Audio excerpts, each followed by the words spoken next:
My name is Maria Cristiane Barbosa Galvão, and I am the coordinator of the Confluencia Group at the Institute of Advanced Studies of University of São Paulo, Ribeirão, Preto, Brazil. Thank you all for being here today.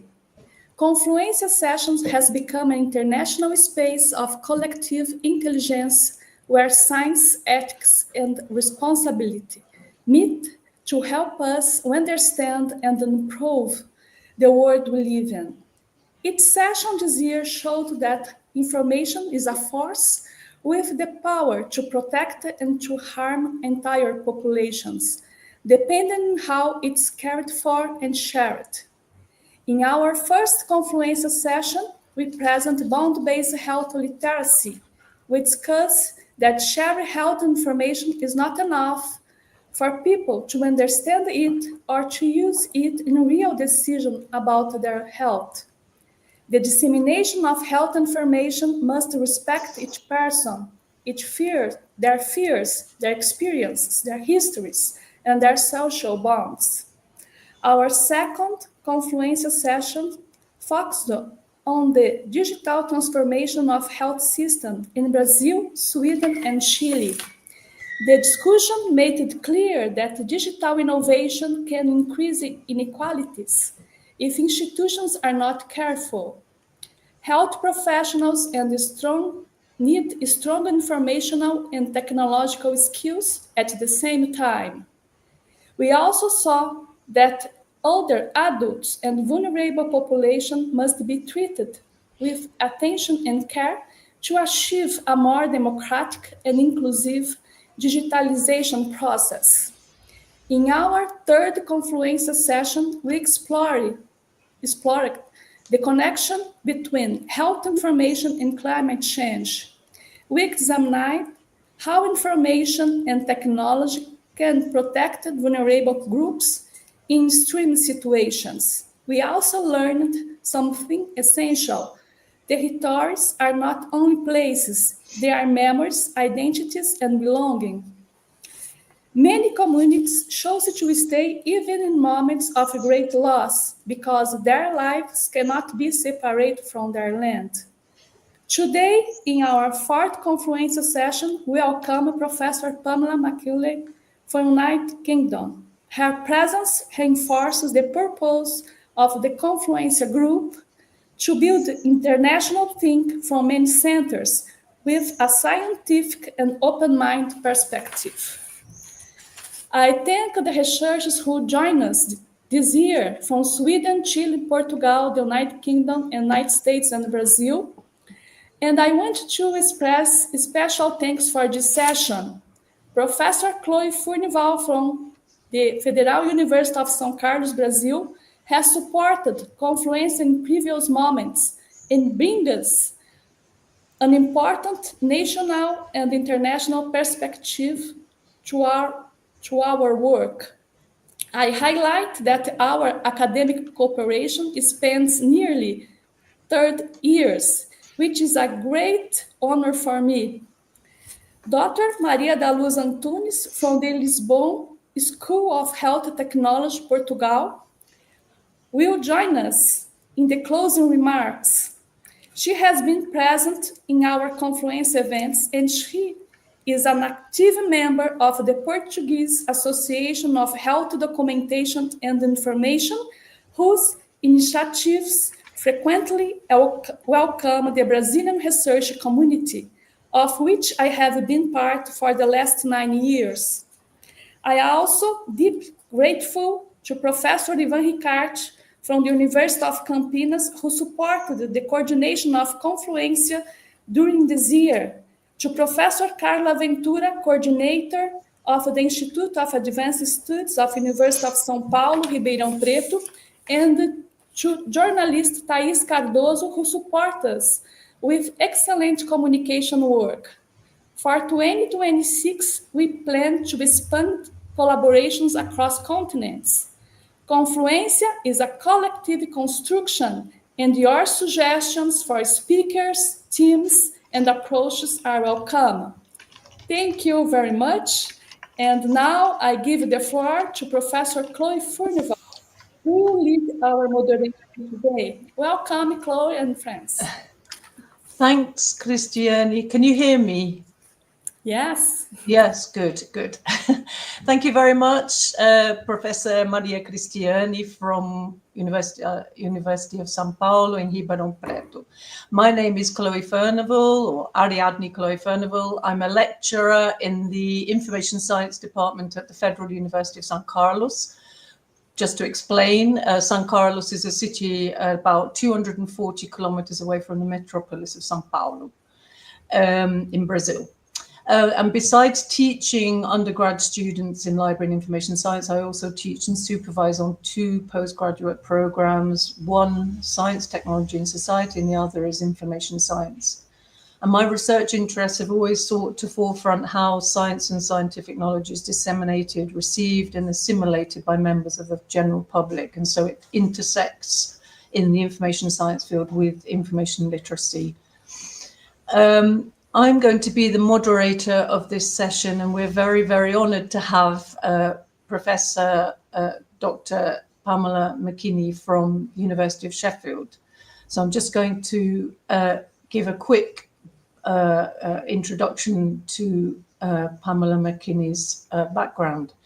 Pamela McKinney is from the University of Sheffield. She's a senior lecturer at the School of Information Journalism and Communication, University of Sheffield in the United Kingdom. And she's a senior fellow of the Higher Education Academy. She's deputy program manager for the Masters in Librarianship, and she co-teaches on distance learning and on-campus information literacy modules, on which she conducts sessions on inquiry-based learning, the information universe and information literacy in everyday life. Her research centers on pedagogy for information literacy, focusing on the relationship between inquiry-based learning and information literacy. And another important strand of Pam's research in the information literacy field has been on the use of mobile apps and other tracking practices to support healthy behaviors. This research takes a practice perspective to the study of information literacy in everyday life contexts. So we could go on and on because Pamela has an amazing biography, academic curricula there, but I will now pass the microphone to Dr. McKinney. So the floor is yours, Pam, to start with your talk.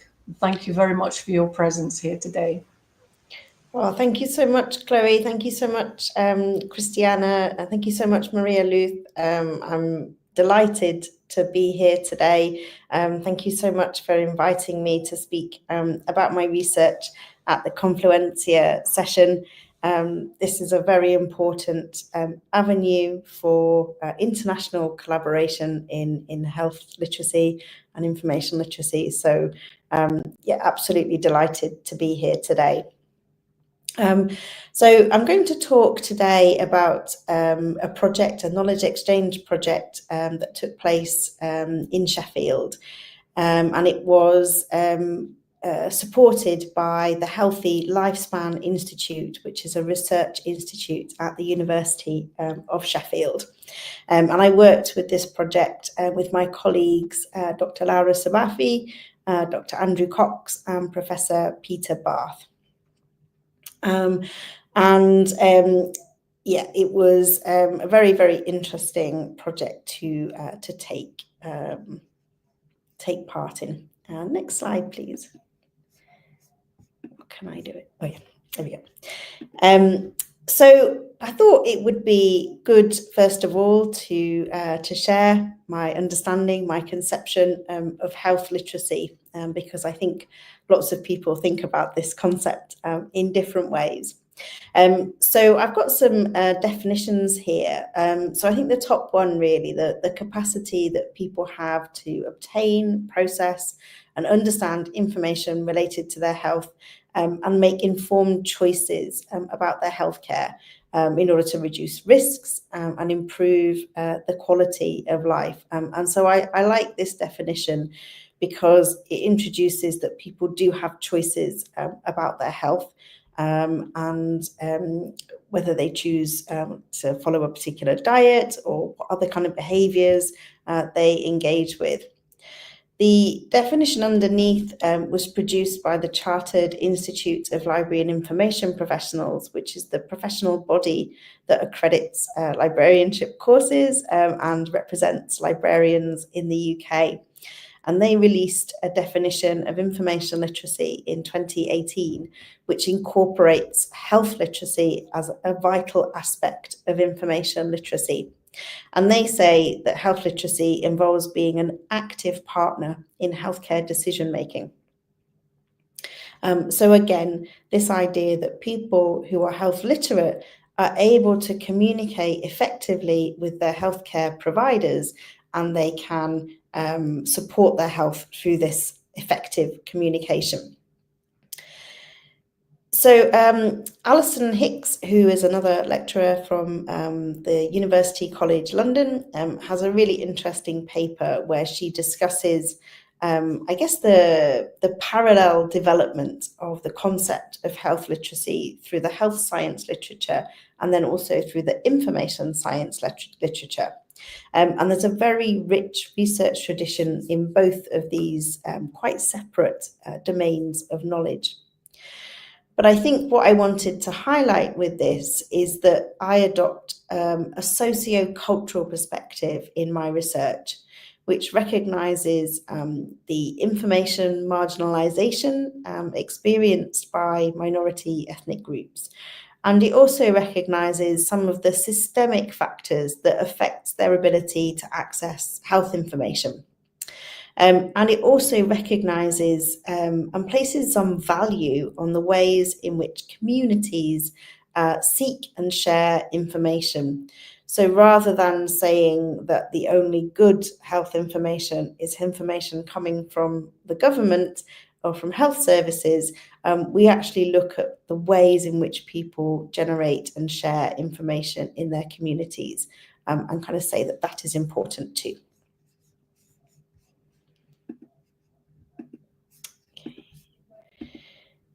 So I really like Donald Nutbeam's work. He's been writing about health literacy for a really long time now. And he developed this concept of these 3 levels of health literacy. So functional health literacy describes sort of basic level skills that are sufficient for individuals to obtain relevant health information. So, for example, on how to use the health system, and apply that knowledge to a range of activities.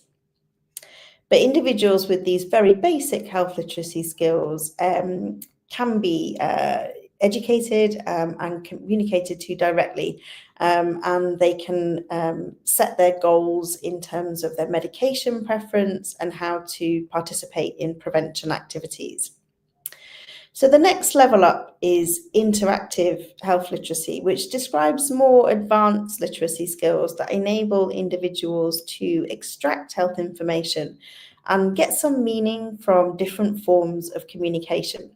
They're also more able to apply information to their changing circumstances and engage in interactions with others so that they can, I guess, extend their use of information to support decision-making.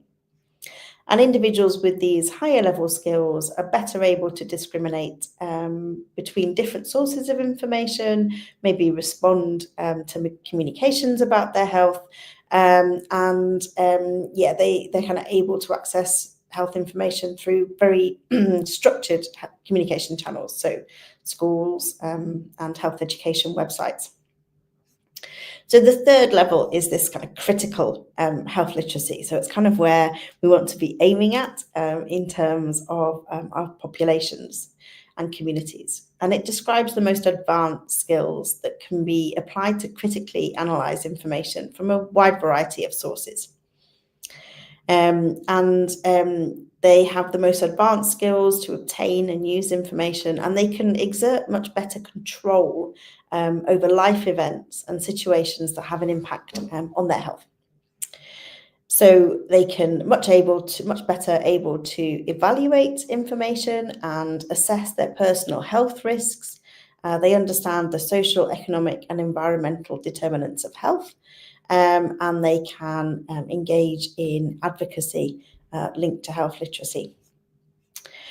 So this is kind of my understanding of health literacy. And I think what is really important that I got from Notbeam's most recent paper is this idea that research should focus on improving health communication, addressing some of these transferable health literacy skills, but also to engage communities who are disproportionately affected by low health literacy, and the communities that we worked with on this project would definitely fit in that category.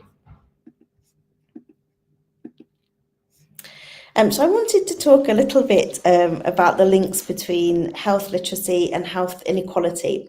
So the NHS, which is the acronym for the National Health Service in the UK, says that health inequalities are avoidable, unfair and systemic differences in health between different groups of people. And I think these are quite stark in the UK, particularly when thinking about certain ethnic minority communities, some of whom have only recently arrived in the country. So as an example, there was a report that came out in Sheffield that estimated that there was an 8-year difference in life expectancy between some of the wealthy areas of Sheffield and the poorer areas of Sheffield.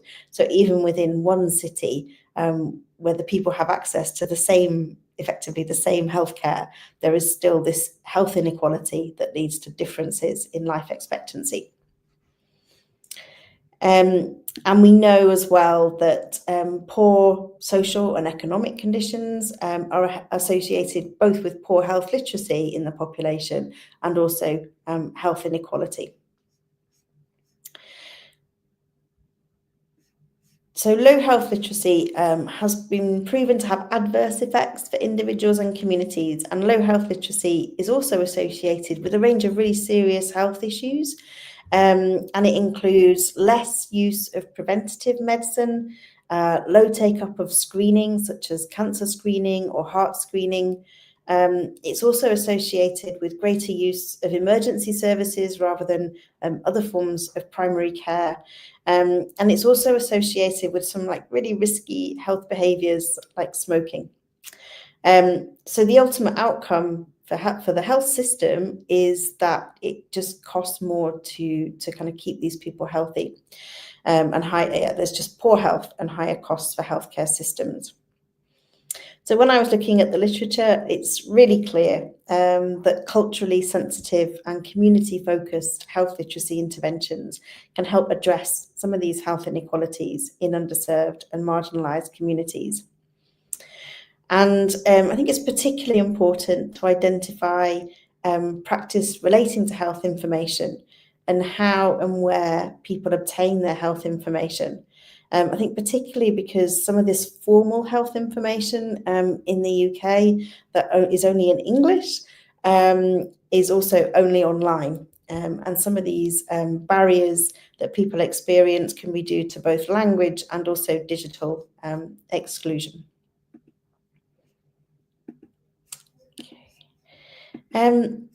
So this project that I'm going to be talking about was founded on the principles of co-production. So that recognises individuals and communities as experts in their own situation. And it's a really important way to engage particularly ethnic minority communities in health research. So systematic reviews have demonstrated that community-focused interventions have a lot of value in terms of supporting the development of health literacy. And a particularly powerful example of this was a project in Sheffield where members of the community and health experts got together to co-produce health information on consanguineous marriage. So that is the practice of marrying with relatives that are a little bit close, so maybe cousins. And they worked with members of a particular ethnic minority community to create information that would help address some of those health challenges associated with that particular practice. So these community-based interventions are very effective for supporting health literacy development. So this was what we call a knowledge exchange project, rather than kind of formal research. And the purpose of knowledge exchange is to build some of these two-way relationships between academics, lecturers, and their non-academic partners from the public, private, and third sectors, so charities and voluntary organisations, and then the communities. And it's a way for us as university lecturers to get a better perspective on the problems that we're trying to investigate, and to get insight from beyond the university. And these knowledge exchange projects really enrich our teaching, and we bring our knowledge back to our students, and they also enrich our research.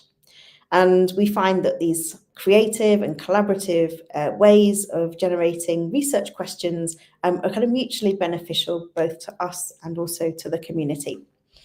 They also lead to much better impact for our research.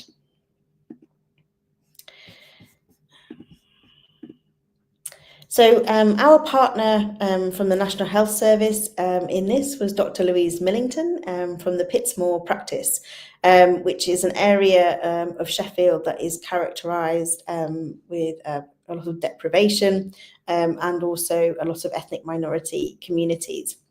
So Louise, she really wanted to improve the health literacy in the ethnic minority communities that use her practice.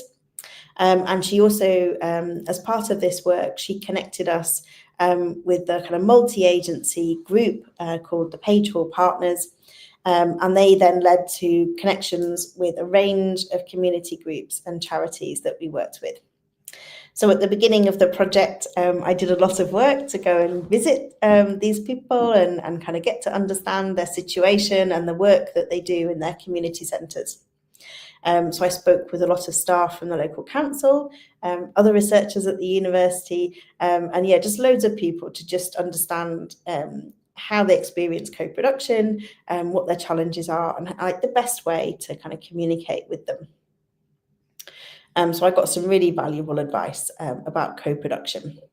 So we worked really closely with Teresia Rostas, who represents the Roma community in her charity Care for Our Young People's Future. And she gave us some really valuable cultural awareness training. We worked with Aspiring Communities Together, which is a Yemeni community centre, the Oasis Community Hub, which is attached to a particular school in Page Hall, the Israq Somali Community Centre, and also the Fir Vale Community Hub. And these partners helped us connect with community members and played a really important role to help us establish trust with the community and kind of build productive relationships with them. So I'm going to talk a little bit about these communities individually, because I think it's important to recognise that while they may be facing quite similar problems due to their marginalised status, they're actually very distinct communities in their own right. So the Roma community are very poorly understood, and it's, I would say, one of the most marginalised communities in the UK and also in Europe. And many Roma have led very traumatic lives, and they've experienced a huge amount of racism and discrimination. They also have incredibly low formal functional literacy levels, so many aren't able to read very well, and their English level is also very, very low. And they have a very strong mistrust of authority due to their past history of trauma.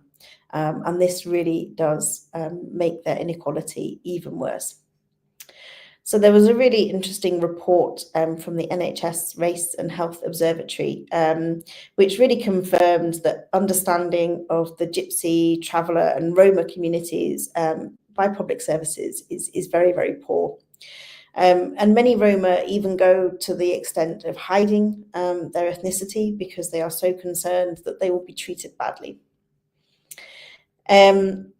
So there's an official estimate of about 3,000 Roma in Sheffield, but we think that that is a dramatic underestimate, and there are probably a lot more Roma people living in Sheffield.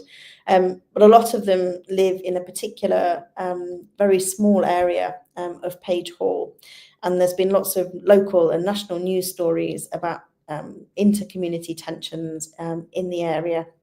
And they experience a lot of problems with overcrowded housing and a lot of social and environmental problems driven by poverty. But this report was also quite clear that the way to involve and improve the situation of the Roma community is to involve them in much needed in research. And so this co-production is a really important aspect of being involved with this particular community. So the Yemeni community have a much longer history of being in Sheffield. So a lot of the Yemeni community came over to Sheffield in the 1940s and 50s to work in the steel industry. So this steel industry in Sheffield is largely no longer, but in the 40s and 50s, it was really, really strong. And so lots of Yemeni workers came over to support us during the Second World War. And the Yemeni Community Association was established in the 1980s and is now called Aspiring Communities Together. So the Yemeni community is quite sizable in Sheffield. There are about 8,000 members, and they're very lucky to have this specific community centre where they offer a range of activities and resources. So they offer language classes, a lot of cultural events, some religious aspect to their services, a lot of health services. They have a social cafe, they have a food bank, and just generally a very well-developed network of support for the community. So they really pride themselves on fostering a sense of kind of community and belonging and promoting understanding and integration. So they have a huge number of clients on a weekly basis, and it's a really lovely community space. So the Somali community also have quite a long history of integration in Sheffield. And again, they came a lot in the 1940s to 60s to work in the steel industry. And then there was another wave of immigration to Sheffield in the 1990s due to the civil war in Somalia. So the ISRAQ Community Centre was established in 1987, and ISRAQ means unity in Somali. So they've got offices and meeting rooms, they've got a really great IT centre and a great large hall that they can use for conferences, workshops, weddings and events. So they provide lots of support services, so things like debt advice, advice for female genital mutilation, which is a practice in the community that they're trying to address. And domestic abuse. They also have things like sewing classes, English as a second language classes, a youth club and a holiday club. So those are our three communities that we worked with most closely. And it was really lovely getting to know them and getting to know some of the community members. So in terms of the project design, we wanted to develop relationships with the communities through these workshops, through co-production workshops. We wanted to really understand their particular situation and to work with them to design research that would be both impactful and meaningful. So we hosted 2 co-production workshops with each community. In the first workshop, we discussed trusted health information sources and the barriers that they experience to obtaining health information. And the second workshop focused more on their research priorities, so what they wanted us to do, and how to make sure that community members could take a really active role in the research. The workshops took place in the community centres. They were easily accessible and comfortable locations for members, and we provided voucher payment to compensate people for taking part and for giving up their valuable time.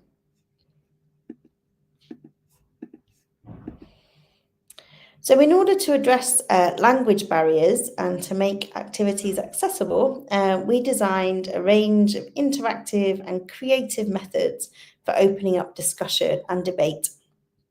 Many of the people who took part didn't speak very good English, so we relied really heavily on translation and interpreting services provided by our community partners. And the workshops included opportunities to share food, provided by the communities, and following ethical consent, we audio recorded some parts of the workshop, and we also took some notes, and we took some photos. So you can see in the pictures here some of the pictures that we used in the activities that we did. We did a range of kind of activities using stickers so that people could kind of interact with the pictures and indicate their opinions without having to use language. So I'm just going to go over some kind of selected findings from the project, which I think are really, really interesting and highlight some of the challenges that people face. So we found that people relied very heavily on their various community centres as important sources of health information. So you can see the quote here. So people feel like they share a lot of understanding with the staff, in particular with the community centre, and that they can exchange information with them in a way that they find more difficult with NHS staff. So staff had this really important role to kind of mediate between the community members and the National Health Service.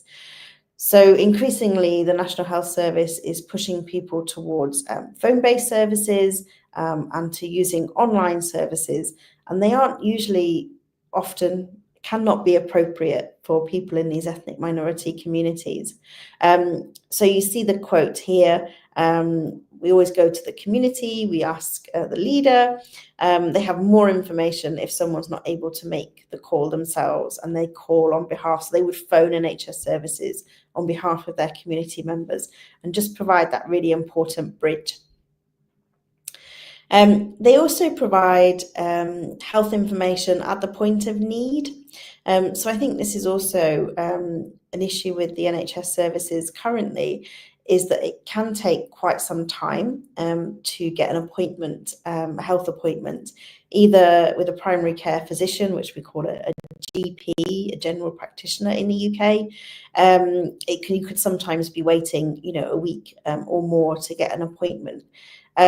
So if you want information but you can't access it through kind of the formal channels, then people felt that they could go to the community centre and they could get information. So you see here the quote, he gives fast help, it's not long waiting like everywhere else. It helps information, helps everyone, no matter what. So I think this kind of reliance on the health community centre, I think, was a really important finding from the research. So in terms of their preferred sources of information, people really did like to have these like social sources of information. So friends and family were really the kind of a good source of health information. And this was particularly true where there were community members who had a lot more experience in the UK, and maybe they understood the health system a little bit better. So their expertise in navigating the health system was really highly valued. So you would go to them before you even tried interacting with the health service because you just didn't know where to go. So you can see a couple of quotes here from some Roma community members that, they could go to this more trusted community member and get the help that they needed, and that it would be delivered in a language that was accessible to them.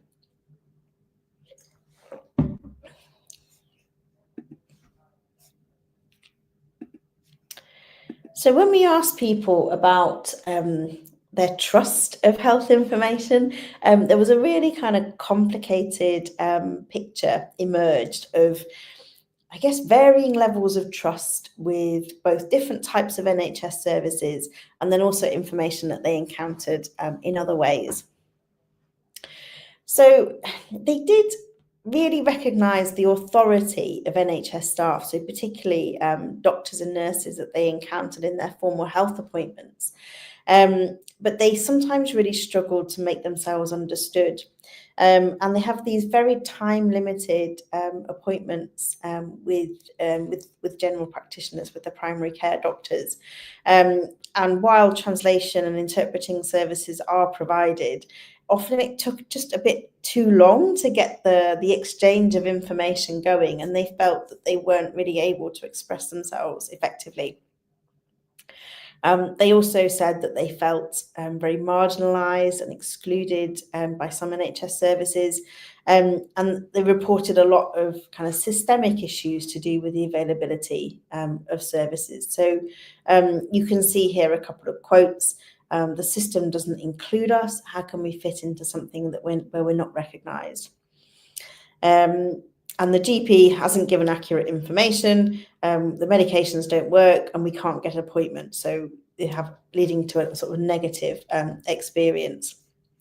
There was recognition that the health information that they encountered online had to be evaluated, but they often preferred online information because they could search for it in their own languages and approach the sort of sources that they trusted online. Yeah, so this need for an interpreter came up again and again, and this sort of 10-minute appointment was a real barrier in order to them to communicate the information that they needed to, and so they just felt that this barrier of the interpreter meant that they felt that they hadn't been listened to, and it also might have led to an incorrect diagnosis. And yeah, this being pushed towards a phone service is particularly alienating for people whose first language isn't English. I'm sure anyone who's learnt a foreign language will agree that talking over the phone is one of the most difficult things that you can do, because you lose all the clues that you would get with somebody's facial expression, and you're relying on just the audio, which makes it very hard. And then native speakers obviously speak very quickly, and so understanding messages over the phone is particularly tricky.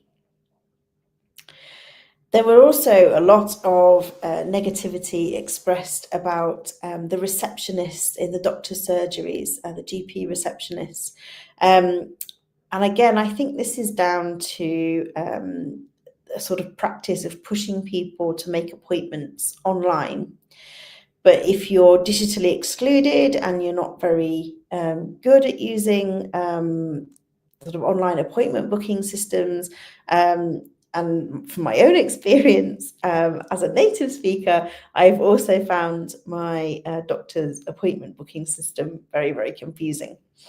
So a lot of community members in desperation would try to go in person to the doctor's surgery to try and make appointments physically, face-to-face with the receptionist, only to be told, no, you can't do that now, you've got to go online. So there is this real disconnect between the kind of service that people would need based on their situation and the kind of one-size-fits-all, everything's online messaging coming from the health service. Yeah, so one of the ways that the health service would like people to manage and triage their own health complaints is through a particular national telephone service called NHS 111, which you can get to from through any phone service. And again, this was particularly difficult for non-native English speakers. And again, you would, there is an interpreting service available, but sometimes it would take a really long time to get hold of the correct interpreter for the very specific version of the language that people spoke. And in the end, people would just abandon this as an option and just go straight to the accident and emergency service, or what we have, a walk-in centre, which is open much later. But the NHS would rather discourage people from using those services if what they have is something that can be solved quite simply through going to a pharmacy, for example. But if you find our community members were saying that they found this service completely inaccessible, so they just abandoned it and just presented themselves accident and emergency. And this has led to a sort of a reputation for the Roma community. They perceive that they get a reputation for using services that they shouldn't. And the letters that people were getting from the hospital were also found to be very complex and difficult to understand. So people who had a kind of ongoing health complaint would receive a very long and very complicated letter in quite difficult English from the hospital, and then they would be taking those to other community members to get a translation, or even paying for a translation, which is obviously not ideal. Yeah, so I've spoken a little bit about digital exclusion, and this was something that our participants mentioned very specifically. So they said they didn't have computers at home. Many of them didn't have broadband access at home. Maybe they might be sharing a phone between different community members. So accessing online services was also really, really difficult. So there is an app that people are encouraged to use. I think it's great. Like, I'm a native English speaker and I'm very digitally enabled. And I love my NHS app because I can go and request repeat prescriptions. I can make appointments. I can get results from blood tests, all of that kind of thing. This all happens through the app. So for people like me, it's great. But for anybody who struggles with digital or whose first language isn't English, it's really, really difficult. People also spoke a lot about their lack of understanding of how the health system works.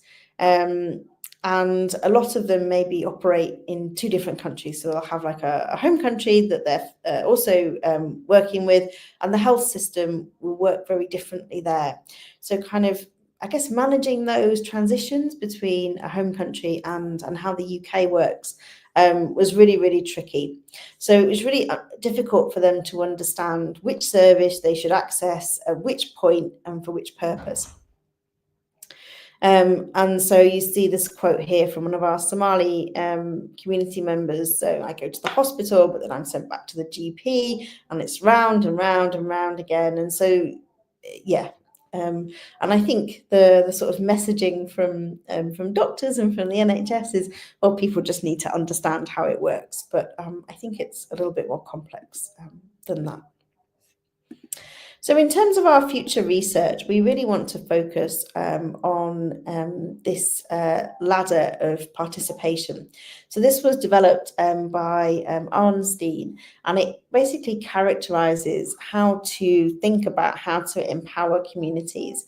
So it starts at the bottom with kind of like basically doing research that is very manipulative, or research that is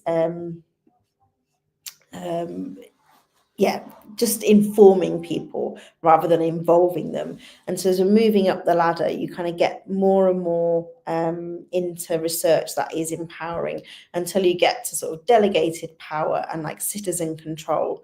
So having engaged with this, I really wanted to make sure that we were aiming for the top of the ladder rather than the bottom, and involving communities genuinely in having the say and having control over the research.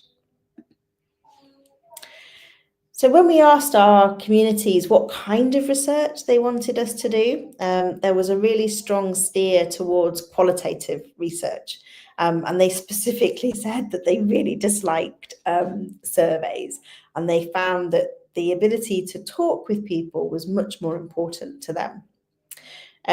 They also said that they wanted opportunities to, I guess, get together with health professionals and have a lot more sort of dialogue with them, so that they felt that would really help health professionals understand their community, and they would be able to exchange information in a much better way.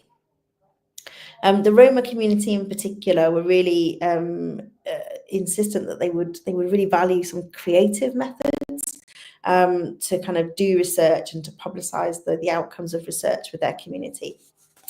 There was a lot of interest in community members being trained to act as community researchers, which again I've taken forward with another group at the university, and we've produced a toolkit for community researchers and how to involve community members in research, which is a really important way of giving them power and agency over how the research is conducted and what information is conducted. And it also gives people it's much more likely that the information that is gathered from communities will accurately present them if it's being gathered by a member of their own community.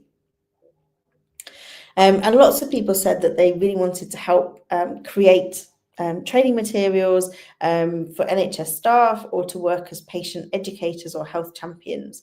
And so they really saw research as an opportunity to both upskill their community and also have agency in making things better. So just some reflections about health literacy in this particular landscape.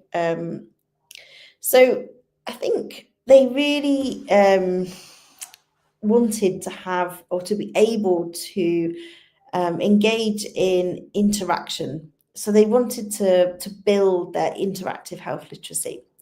And so they definitely recognised how important it was to be able to communicate effectively with health professionals,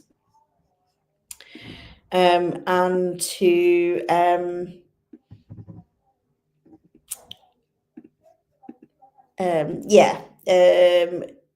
so thinking about the way that information is provided in the National Health Service, and they definitely recognise this as a barrier to kind of information communication and information access.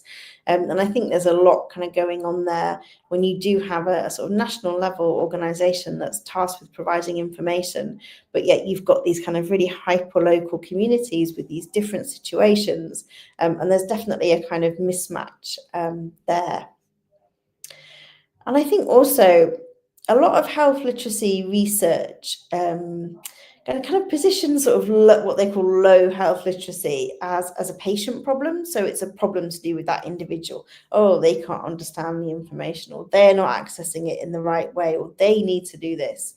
But the information that we gathered from our participants kind of indicates that health literacy is, at least in part, a health service problem. So always pushing it back onto the patient, I think, is a mistake, and we need to be a little bit more self-critical about the way that we provide information, and also involve participants and people in creating health information that is really relevant to them and to their communities. And I'm coming back here to what Nutbeam and Lloyd said, which is that improving the quality of health information and communication should be a key priority. And yeah, we can only really do this if we involve communities in partnership, and that we kind of ask them what information they're going to find useful, and we work with them to create it.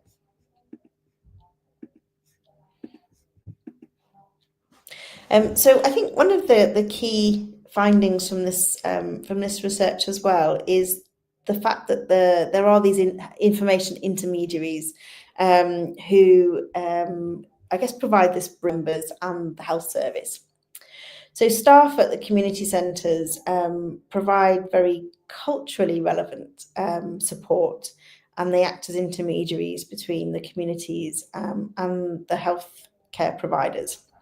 So they help information needs recognition, and they help people take purposeful action. I think particularly within quite problematic situations, like nothing about health is uncomplicated. So, and people are very stressed and worried about their health.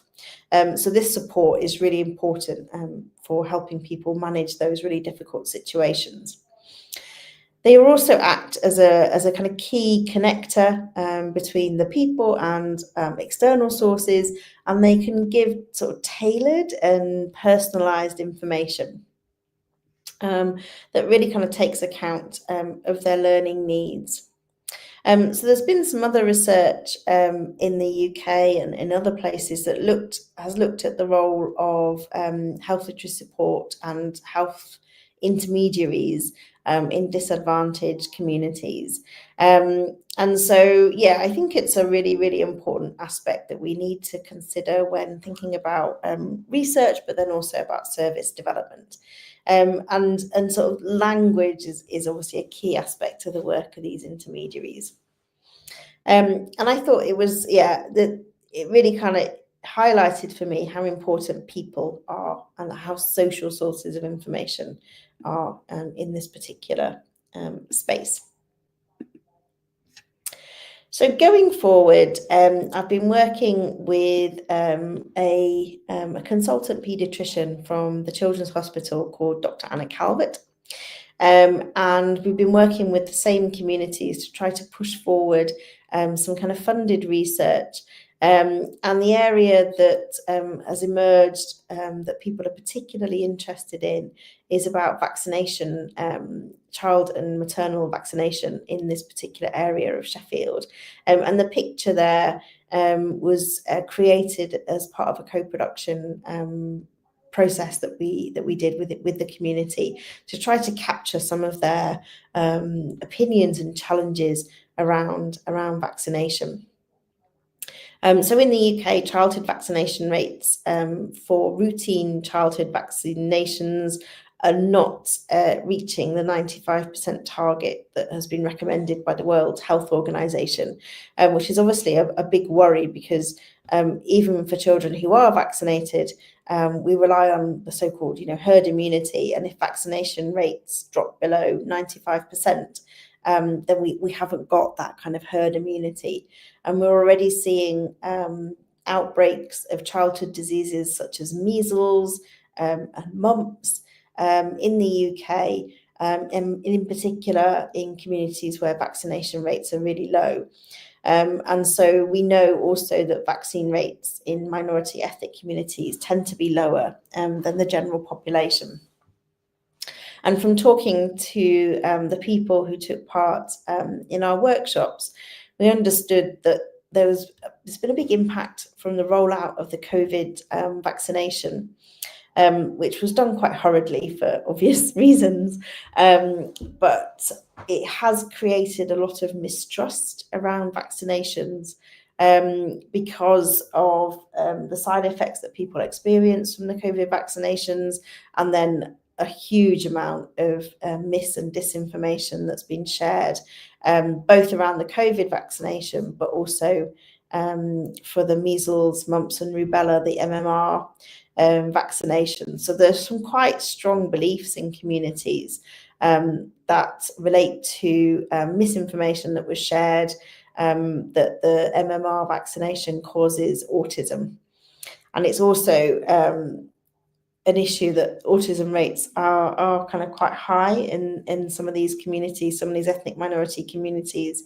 And you can see people kind of putting these two things together and saying, the vaccine causes autism. So we've submitted a funding application based on this to the National Institute of Health Research in the UK, and we're currently awaiting the outcome of that. But this project will involve a lot of community involvement. We're going to employ a team of community researchers, and there's going to be a community panel that will help shape the research, and just a lot of kind of consultation with community members along the way to make sure that we respect their views and that we respect their communities, and that the research that we do is genuinely something that can have a positive impact on the community. Okay, so that's the end of my presentation. So I'd be more than happy to take questions from the audience. Thank you very much, Pam. That was so interesting, and it certainly has generated a lot of questions in the chat. Let me just go to the first one. I think I've got the first one here. Yes. So why is a health system like the NHS? I don't know if it's going to be put up on the screen. Do you know, Christiane, if Thaisa is going to? Oh, yes. Why is health information system like the NHS unable to produce effective information services for specific populations? What exactly is the barrier? Is it a political issue or a scientific issue or both? Yeah. So I think it's partly political. I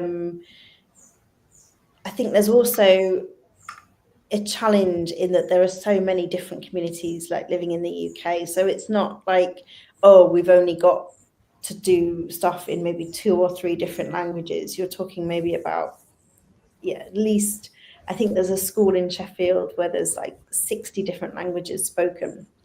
So I think especially for users with more what we might call minority languages, with fewer speakers generally in the UK, it's just a massive challenge to provide the information in an acceptable format for all of those different languages. So it's not that the NHS doesn't provide information in multiple languages, it does. But certainly for the more marginalised communities, it's like not in the right language.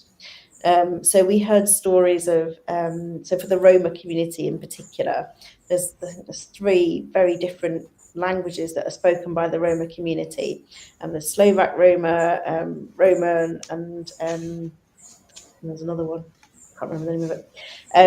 So to even get the right interpreter for the particular dialect that particular person speaks at the point of need is very, very tricky. So written information is often provided in multiple different languages, but again, there's a huge cost involved in providing up-to-date information in leaflets in all those different languages. So I think it is a real challenge to kind of meet the needs of every community at the point of need. So I do have some sympathy with NHS services, but this is almost why we need the involvement of communities to make sure that we can provide information in the right kind of formats. I think the pushing everything online is probably seen to be a cost-saving method. I guess the NHS is a publicly funded health service that's free at the point of need for every single person in the UK, and it's just a huge undertaking. Yes, yeah, thank you. Thanks for the question, Christiane. I asked a question, it popped into my mind, Pam, when you were talking about the community services and the centrality of the community centres, the community centres as sources of information. I was thinking, so are public libraries also seen as these centres, to go and collect information? Because I've certainly seen in some public libraries in Sheffield, information on the notice boards in lots of different languages, but I wonder do they play a role still, or is that getting more and more precarious? Or yeah, so they definitely do play a role, and there are lots of kind of, I suppose, like well-being services that kind of take place in libraries now. So if I'm thinking about my local library, has a kind of child health aspect to it. And those are really, really important, and I wouldn't want to downplay the importance of public libraries, but they are underfunded, and certainly there are a lot more, I guess you would call them volunteer-led libraries now. So the council is unable to fund as developed a library network as they used to. And so community groups are running their own local libraries, and these are really important sources of information. But I think for some very marginalised communities, maybe the librarian doesn't speak English. I mean, the librarian doesn't speak their particular language. Maybe they don't feel as at home in a library that's for everybody. And so these community centres do play a really important role, because I think the community members really feel like they're understood in a way that they're not through the library service. But yeah, like the public libraries are used. Right, good.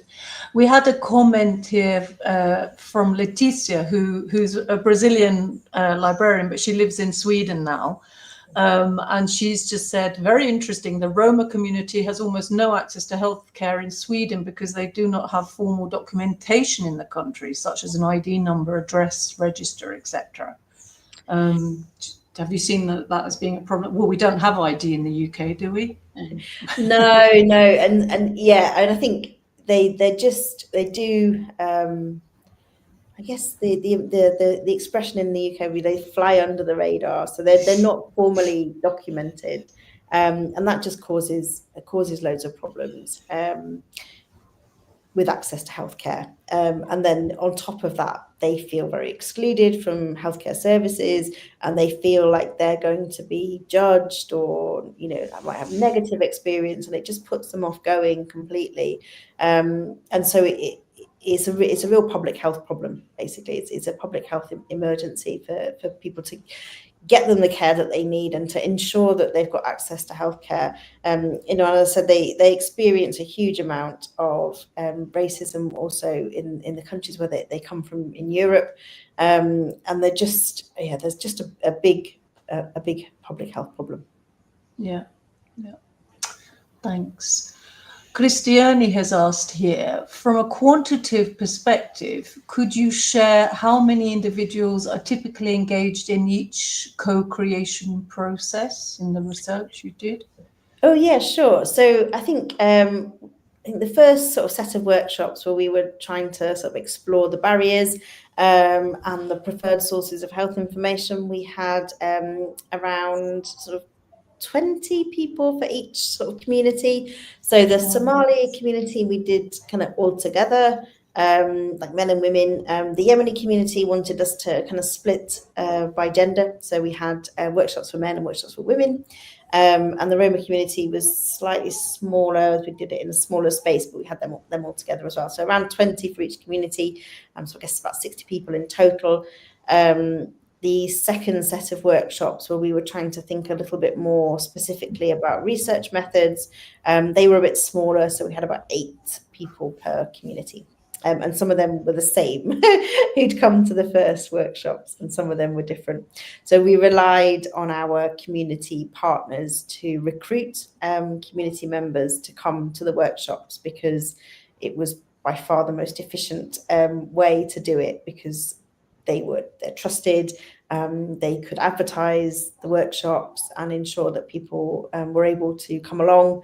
And they also helped us distribute the sort of vouchers, the thank yous for people to take part. So we were very much kind of led by the community partners and the spaces that they had and their ability to recruit. So it's a massive logistical operation, this kind of research, isn't it? Yeah. Working with the community, it's great. And I ask a related question, because you talk about the co-creation and everything, but did you have, or are you going to have sort of sessions where you feed back the results to these groups? Yeah. So we did. We had a kind of end of project event where we invited representatives from the community to kind of come along and kind of understand what we'd done and the kind of things that we'd found, and some of the kind of themes that were kind of across the different communities. And we also produced some posters for them to put up in the community centre so they could see kind of what we've done. It was slightly unfortunate because we did put together a couple of funding bids based on the work that we'd done with the communities and that weren't funded. So it's a very competitive funding landscape in the UK at the moment. And yeah, we just didn't get the money that we'd applied for. So it was really, really unfortunate. So we're kind of hoping that this new project, focusing kind of more specifically on vaccination, attracts the funding. Okay, so Professor Ivan from University of Campinas, he says, excellent talk, thank you. Speaking of lessons learned, what would you avoid doing if you were to start this same project today? Oh, wow. Yeah, that's a really good question. I feel like I'm in a much better place now. I feel like I've got a much more expertise in terms of how to manage a project. So I think I was very unsure at the beginning of how to go about making relationships with the community members. I think probably the main thing would be to be a little bit more focused on a particular health condition or a particular health need from each community. So I think we were very general in the questions that we asked, and we were focused very much on like the information science side of it. So like thinking about the things that interested us, which was, well, what information do you use? Rather than thinking about what might attract health related funding, which is, so now I've got a much better understanding of how some of this funding works, and it definitely would have been better to have focused on a specific condition or a particular health complaint, for example, heart disease or diabetes. And so that did come up in the workshop, but we hadn't thought about that in advance enough, I think, would be. So this is why I'm kind of hoping that the vaccination project will kind of come off, because it will enable us to explore some of those issues around health literacy and information and disinformation, but with a kind of a much better developed focus. Right. Oh, that's a really good tip for us from information science people. Yeah. For some reason, Chris, I can't read your question because there's something that's popping up in front of it, but it says, how can we replicate these models of health literacy in Brazil, especially when they're, and I'm trying to remove something that's blocked. Okay, here we go. How can we replicate these models of health literacy in Brazil, especially when there have been many genomics research studies which are recruiting diverse participants, including indigenous populations? I don't know if it carries on, Chris, but I'm presuming what you mean is that has there been a bit of mistrust in these recruitments of indigenous groups? Is that what you're saying? This question is from Professor Israel Gami from Genetics Department. Sorry. Okay, sorry. Right, okay, hang on a minute. I'm trying to read the whole question. Okay, so I'll start again. How can we replicate these models of health and literacy in Brazil, especially when there have been many genomics research studies which are recruiting diverse participants, including indigenous populations? Thank you. And that's from, as you say, Professor Israel Gomi from the Department of Genetics, the Faculty of Medicine. Yeah, thanks. I mean, I'm hesitant to say how you should do things in Brazil. I don't feel like I know enough about the Brazilian system. But I think what really came through really strongly for me was that people want to be heard, and they want to have control, and they want to be involved in the research as researchers. So I guess there's a sort of a perceived barrier to less well-educated people acting as researchers. And you might think, well, they can't do that. We need qualified researchers. But actually, with the right targeted training, sort of community researchers can have a huge impact on the perception of the research, how well it's received, the impact that it can have going forward, the changes it can possibly make. So that would be, I think, one thing that I would think that would be really, really useful. So, I mean, I guess with like very, very scientific research using sort of lab-based research, perhaps it is more difficult to involve community researchers in that process. But certainly for qualitative research, sort of interview-based studies, that kind of thing, I'm really, really passionate about what community researchers can bring. Great, thank you, Pam. There's another question here. Good morning. I would like to know more about what constitutes culturally relevant when we're talking about health information. I mean, how do their health needs relate to their cultures? Yeah, so I think it's about respecting and understanding the ways in which different people think of different things. So how people raise their children, how they act in the home, their beliefs about things like sanitation, or when should what clothing a child should wear, how they should behave, what their religious practices are. All of these things impact on their health behaviours. So having a really good understanding of what certain cultures think about different aspects of life can really impact on the way that we think about how we provide them with information. So even if it's just recognising that different cultures and different ethnic groups just do things a little bit differently, and rather than trying to impose our way as the one right way, and I'm sure all of us have experience of going, encountering people with very different viewpoints from our own, and being a bit kind of taken aback and like, oh, that's not how you should do it.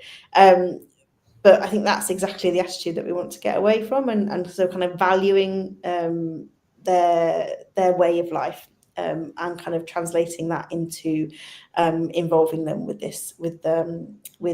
the way that we provide information. So going back to the example that I shared from the literature review, which was the project to look at consanguineous marriage practices.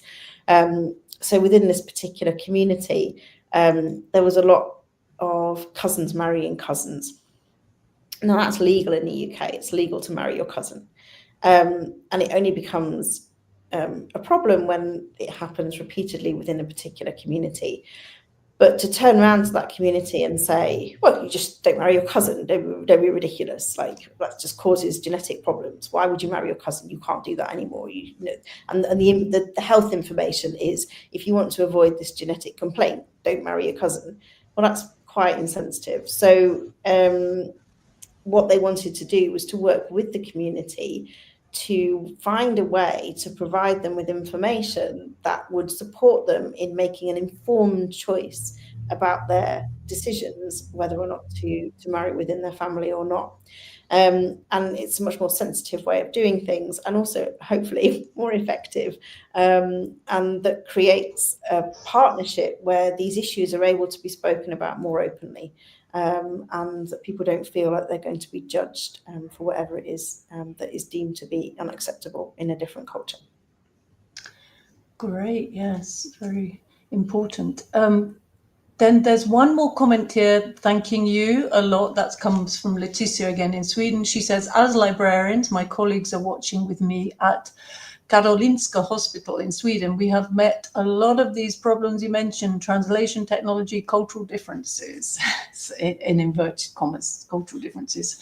Yes, and before we go to the final bit, a lot of what you said really reminds me of, this idea of the body language of the National Health Service. There are researchers in the Public Understanding of Science and Technology in the UK, Brian Wynne and Alan Irwin, and they talk about the problematical body language of academia, in relation to the public understanding of science and technology. And I think a lot of what you said reminded me of that, of their relational research they do with the communities to understand, in fact, what people understand to be scientific information. Their construction of it. And it made me think about, what these communities would actually understand to be information and informative, as Brenda Derwin often talked about, what is information, in these very specific cultural contexts. So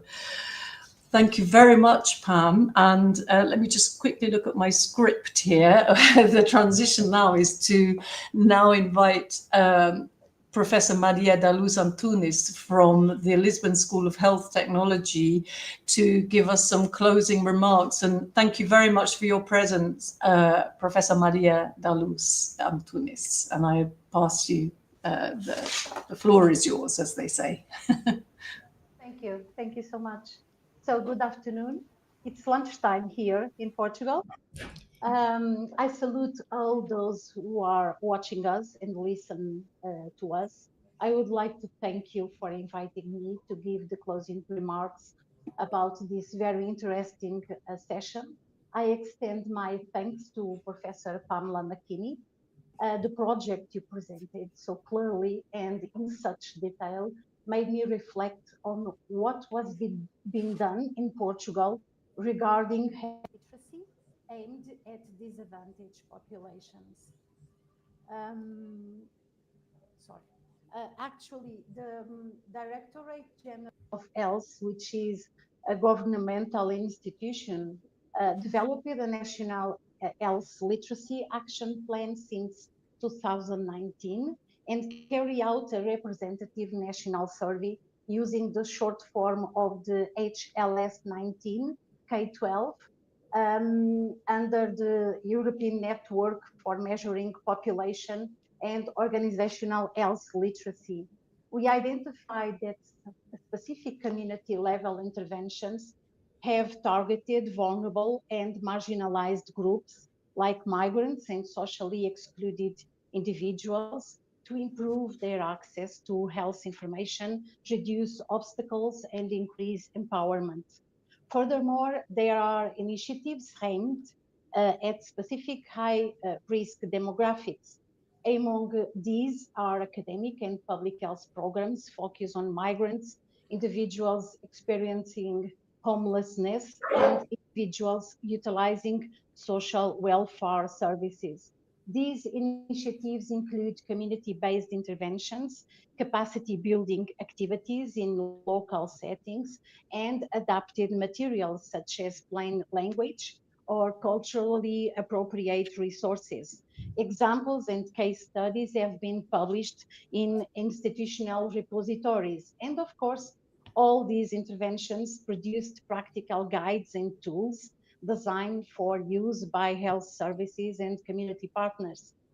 Surveys also indicate that a significant portion of the Portuguese population has limited health literacy skills. For instance, a study using the newest vital sign assessment tool found that around 73% of Portuguese adults had inadequate health literacy, with lower scores being strongly associated with older age and a lower educational level. The National Action Plan explicitly identifies very vulnerable groups as priority targets, including older people, age 65 and more years, individuals with a low educational level, those on a low income with less than 500 euros per month, people with chronic illnesses, and others with limited access to healthcare or who utilize it heavily. The emphasis is placed on a lifespan approach, and life and health literacy promotion efforts should consider different life stages from youth to old age, adapting communication and interventions accordingly. In terms of community projects, initiatives have been developed with migrant communities in major cities like Lisbon, with a focus on co-designing health literacy initiatives that address their specific needs in terms of languages, cultural context, and access barriers. There are also localized interventions targeting socially vulnerable people who rely on charitable or social support institutions. For example, an intervention in Porto aimed to raise awareness of influenza vaccination and cold weather complications among adults and was supported by a social charity organization.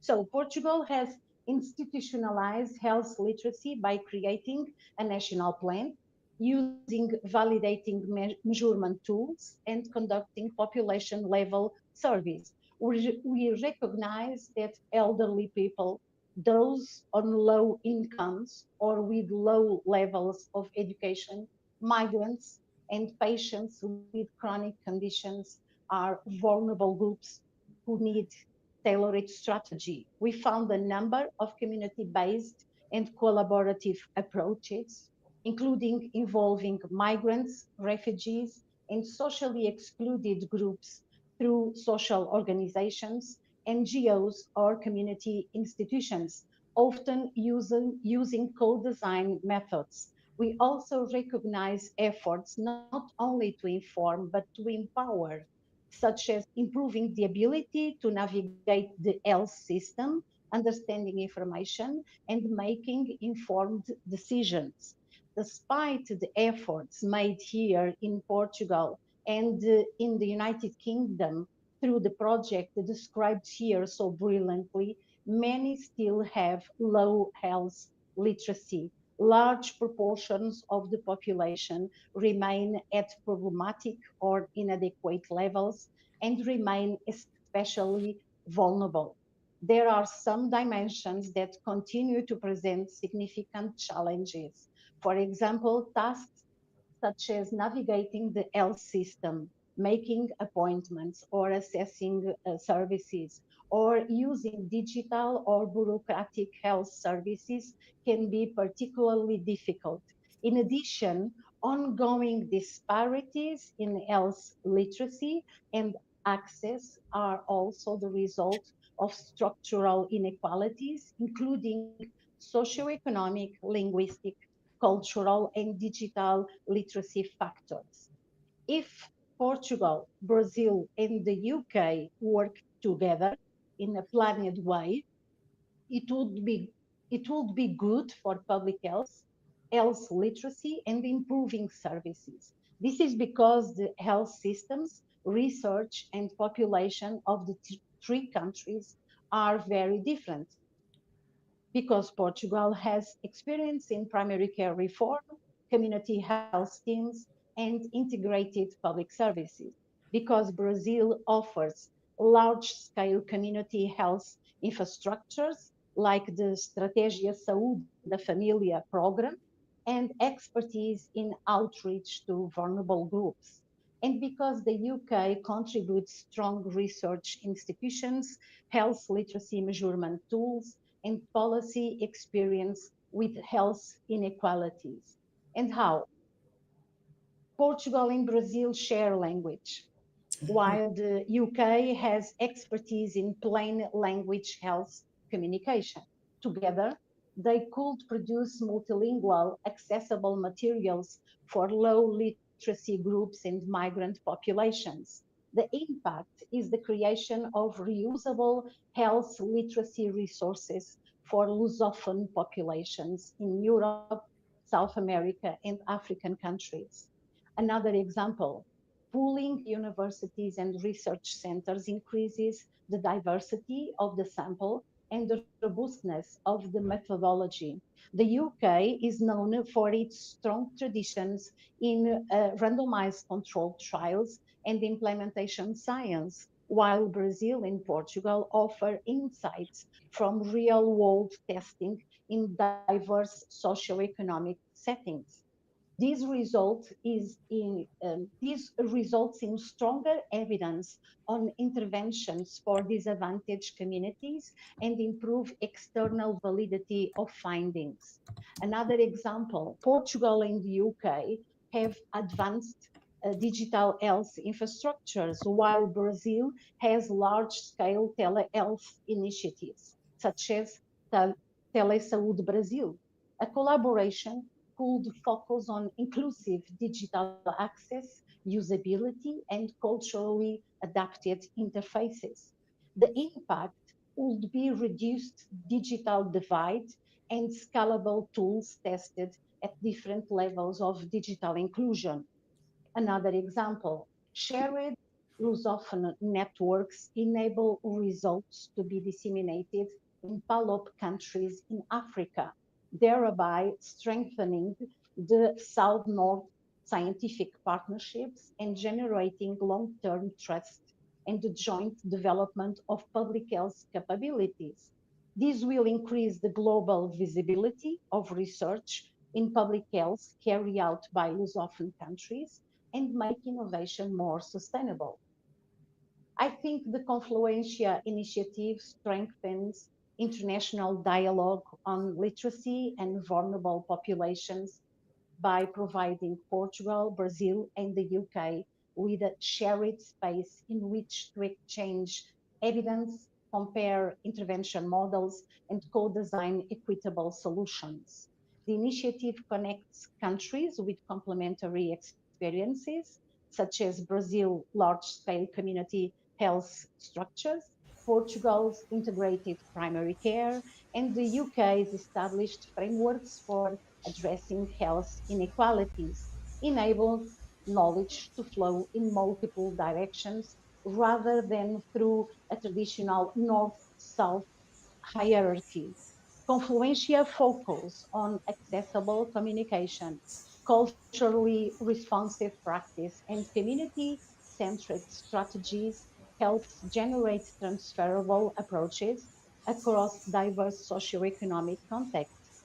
Its commitment to open knowledge, collaboration, and research translation enables the production of tools, guidelines, and evaluation methods that benefit not only the three countries, but also wider Lusophone and global networks concerned with health literacy and social vulnerability. Finally, I would like to renew my thanks for the invitation. It was a pleasure to be here. And now I return the floor to Professor Chloe Fornival for the official closing of the event. Thank you. Thank you very much, Professor Maria da Luz, for your remarks. Very, very interesting and relevant to this whole context and this meeting and Confluencia as well. And we would like to thank the organizing committee at the Instituto de Estudos Avançados in Ribeirão Preto, in USP Ribeirão Preto, and especially for all the people who are watching and the questions that people fielded here today. Especially we extend our thanks to Professor Dr. Pamela McKinney for her amazing talk, and that's just given us so much food for thought. And as Professor Maria da Luz has mentioned, possibilities for future research collaboration, we hope. So with that, we are going to now officially close the Confluencia session number 4. So thank you very much indeed, everybody, and goodbye. Have a great day. All the best. Bye-bye. Bye.